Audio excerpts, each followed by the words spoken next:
पाठ 12 परिमिति और क्षेत्रफल का प्रश्न संग्रह 45 आज हम हल करेंगे। पहला सवाल है, किसी वर्ग की भुजा की लंबाई 12 सेमी हो तो उस वर्ग का क्षेत्रफल ज्ञात करो। क्षेत्रफल ज्ञात करने के लिए, किसी भी आकृति का क्षेत्रफल ज्ञात करने के लिए पहले हमें उसका सूत्र लिखना पड़ेगा। तो यहाँ वर्ग का क्षेत्रफल बराबर वर्ग का क्षेत्रफल का क्या सूत्र है? वर्ग का क्षेत्रफल बराबर भुजा गुणा भुजा, या भुजा का वर्ग भी उसे कह सकते हैं। भुजा गुणा भुजा या भुजा का वर्ग। तो यहाँ पर भुजा कितनी दी गई है? वर्ग की भुजा दी गई है 12 सेमी। तो बराबर भुजा गुणा भुजा यानी 12 गुणा 12। तो 12 गुणा 12 कितना होगा? 12 का वर्ग होता 144। अब सेमी में दिया है, इसकी इकाई लंबाई जो है, भुजा की लंबाई यदि सेमी में दी गई है तो उसके क्षेत्रफल की इकाई होगी वर्ग सेमी। यदि मीटर में दिया है तो वर्ग मीटर।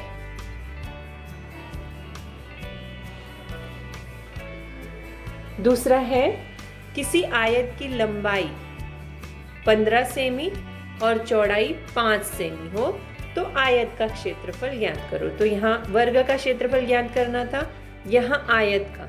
तो आयत का क्षेत्रफल बराबर, आयत के क्षेत्रफल का सूत्र है लंबाई गुणा चौड़ाई। तो लंबाई की जगह कितना लिखेंगे? 15 सेमी और चौड़ाई की जगह 5 सेमी। तो 15 पचे कितना हो जाएगा? 75। यहाँ भी सेमी में दिया गया है तो वर्ग सेमी। तो उत्तर हम कैसे लिख सकते हैं?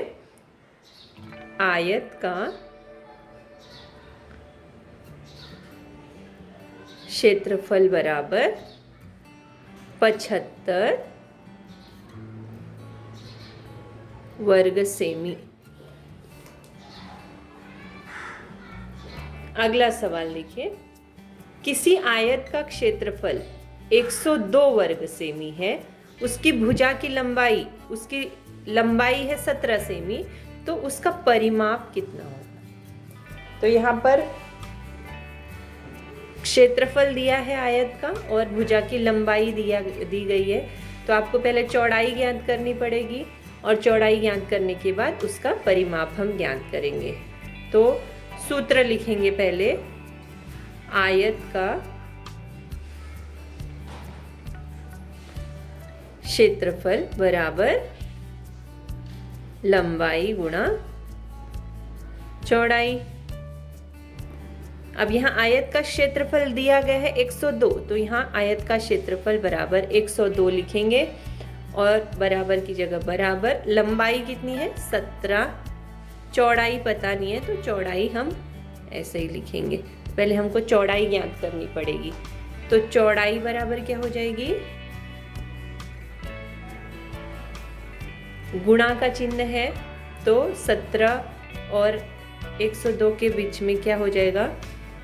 भाग हो जाएगा।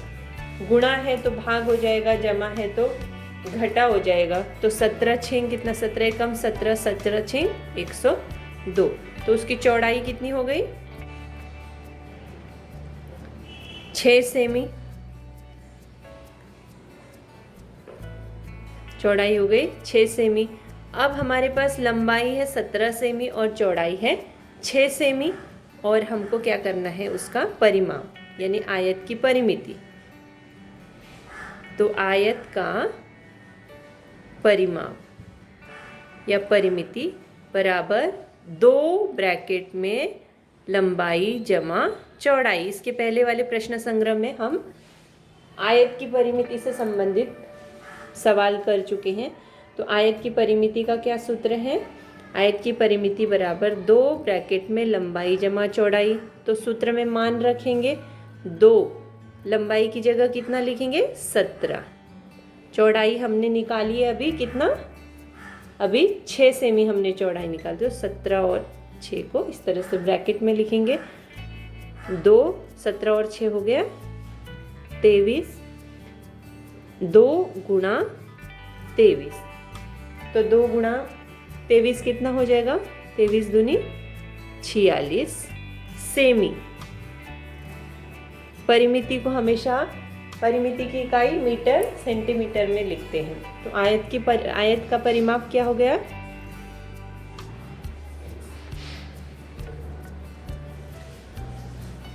आयत का परिमाप बराबर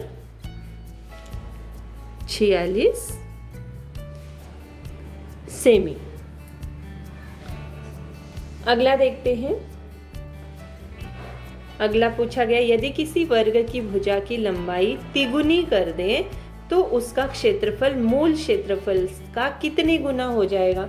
तो मूल वर्ग का क्षेत्रफल निकालेंगे, फिर उसके बाद क्या करेंगे? नए वर्ग का क्षेत्रफल। तो मूल वर्ग की भुजा मानते हम, मूल वर्ग की भुजा बराबर माना हमने कितना? a।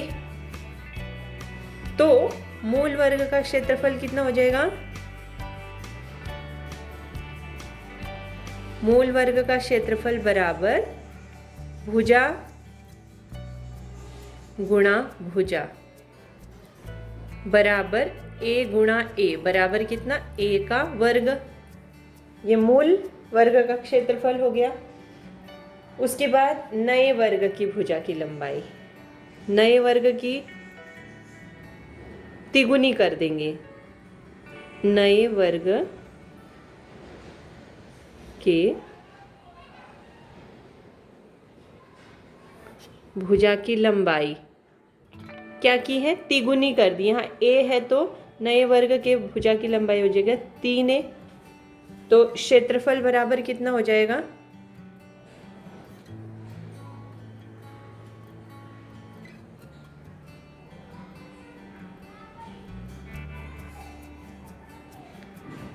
तीन a भुजा गुणा भुजा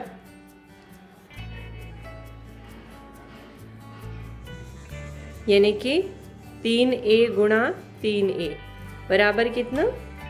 3a गुणा 3a कितना? 3 तिया 9a का वर्ग।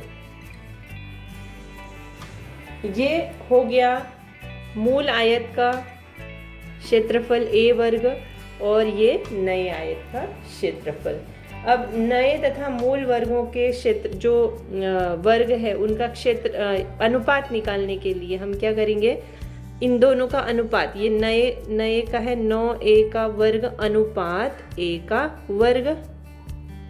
तो अनुपात मतलब क्या? 9a का वर्ग बटे में a का वर्ग। a का वर्ग कट यानी कि 9:1 यानी कितना हो जाएगा? नए वर्ग का क्षेत्रफल मूल वर्ग के क्षेत्रफल का कितना गुना हो जाएगा? 9 गुना हो जाएगा।